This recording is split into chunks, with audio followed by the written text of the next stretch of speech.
বিয়ে আর প্রেম সম্পর্ক দুটো ভিন্ন ব্যাপার।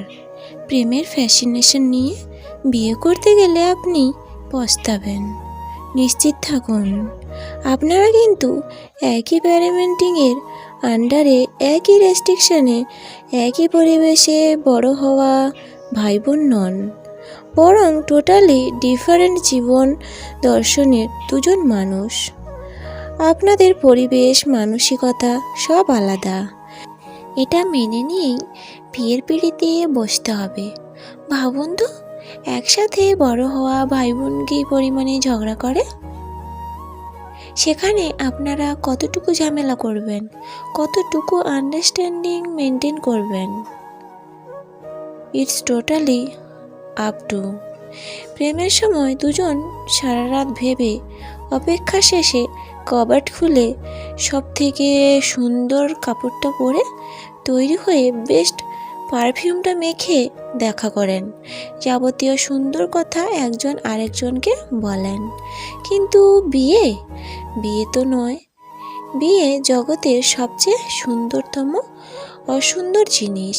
বিয়েতে জড়িয়ে থাকে রান্নাবেলার ঘামের গন্ধ, সন্ধ্যাবেলায় অফিস ফেরত ক্লান্ত ঘুমান্ত শার্ট,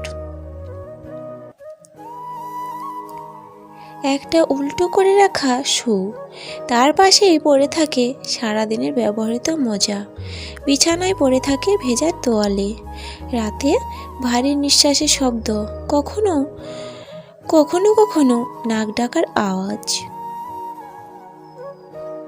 সকালে ঘুম ভাঙা ব্রাশ না করা বাসি মুখে চুমু, বাড়িতে পড়ে থাকা পুরনো ফুটো হয়ে যাওয়া কিন্তু কমফোর্টেবল গেঞ্জি, হাফ প্যান্ট কিংবা ম্যাক্সিটা।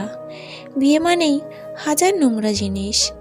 কোথায় যেন পড়েছিলাম, পৃথিবীর সবচেয়ে জঘন্যতম কথা হয় স্বামী স্ত্রীর মধ্যে, এবং পৃথিবীর সবচেয়ে সুন্দর কথাও হয় স্বামী স্ত্রীর মধ্যে।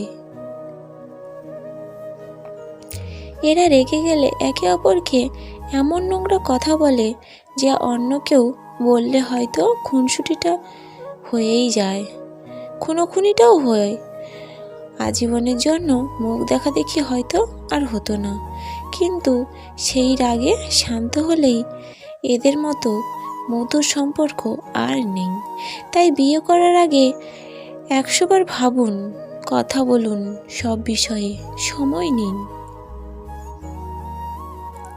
ঠিক তেমনি বিয়ে ভাঙার আগেও 100 বার ভাবুন, কথা বলুন, সব বিষয়ে সময় নিন। তাড়াহুড়ো করার কোনো দরকার নেই।